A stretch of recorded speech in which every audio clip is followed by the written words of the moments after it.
That was Baroness Lawrence there. You're watching BBC News.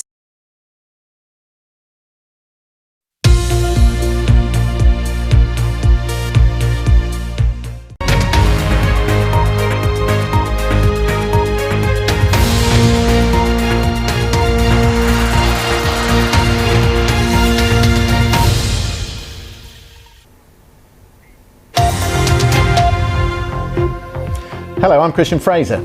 This is The Context. The Belfast Good Friday Agreement remains the best and only foundation for peace and prosperity.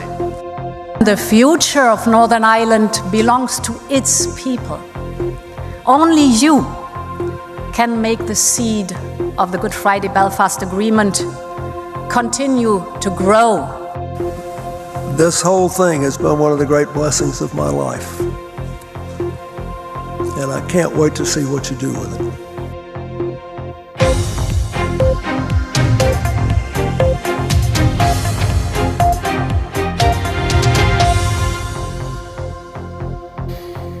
Hello, welcome to the programme. All eyes then on Belfast this evening, where the architects of the Good Friday Agreement are toasting 25 years of peace. There is a concluding dinner at Hillsborough Castle tonight, which we will dip into. Other point, I think we're out really of time. I hate to cut you short, but we are out of time. I'm very sorry. But you've put some important context to that. Jemima Olhowski, thank you very much indeed for that. We'll take a short break. We'll be right back.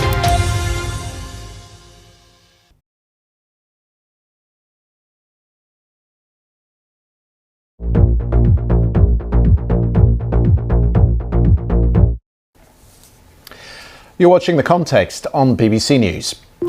Russia is accused of spying on infrastructure in the North Sea and planning to cut crucial power and communication cables.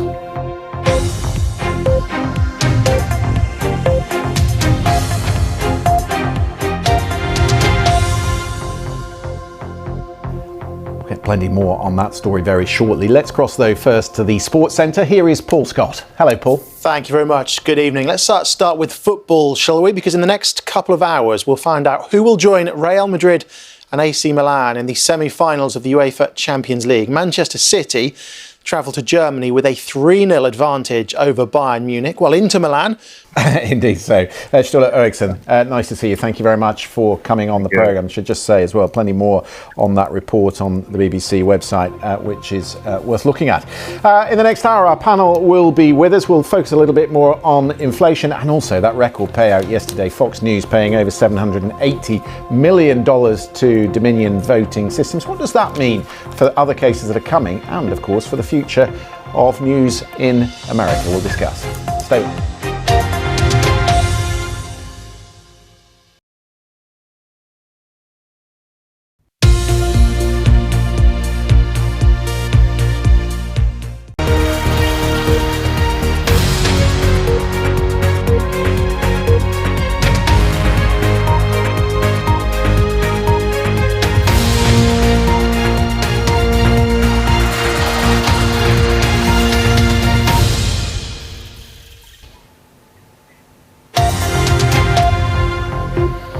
Hello, I'm Christian Fraser. This is The Context. The only accountability now is money, is the hundreds of millions of dollars that Fox will pay out. Today's settlement of $787,500,000 represents vindication and accountability.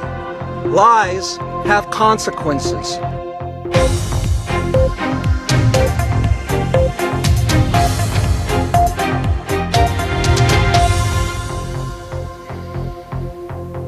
Welcome back. $780 million. It is an eye-watering payout. Or is it? Fox News earned $14 billion in 2022. The payout to Dominion, a fraction of that. And no demands in the settlement for Fox to retract what they said. So what sort of precedent does that set? We'll discuss tonight with Paul Ward, chief political commentator of the I newspaper, and also with us, former spokesperson for the Republican National Committee, Doug High.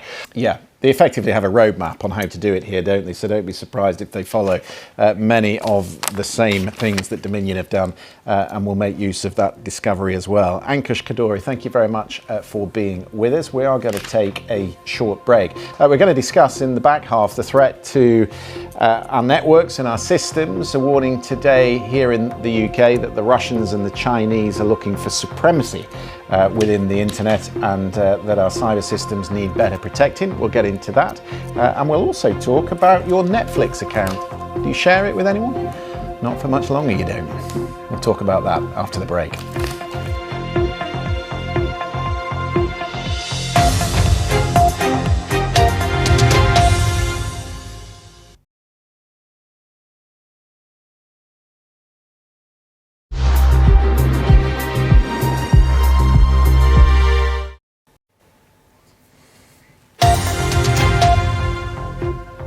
Hello, I'm Christian Fraser. You're watching The Context on BBC News.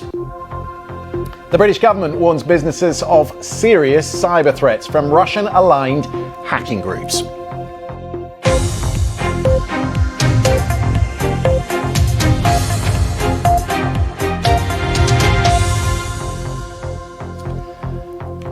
Yeah, let's get more on that. The British government warning British business today that hacking groups aligned to and with the Russian state could be preparing to target UK infrastructure. Oliver Dowden, the Chancellor of the Duchy of Lancaster, has issued warnings about cyber attacks in the past, but there appear to be a step change at the moment on the severity of these warnings. Welcome back. You're watching BBC News. It's time for the panel.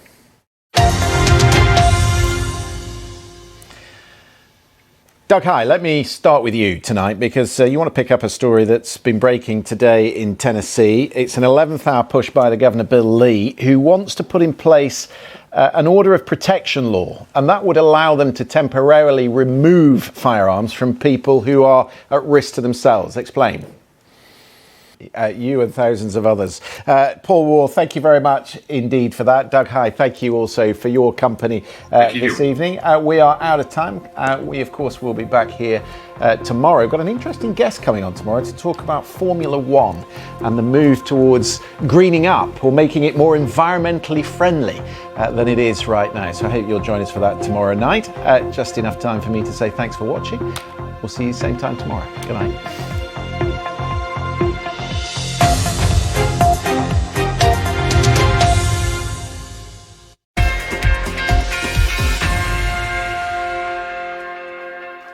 Hello there, I'm Paul Scott at the BBC Sports Centre. Now, we are moments away from confirming the semi-final lineup of this year's Champions League. The two remaining quarter-final ties.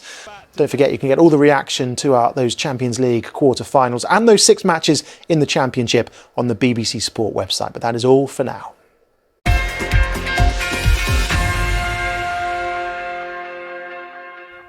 Hello there. A cold wind was blowing today, and it will again tomorrow, but it doesn't feel anywhere near as bad if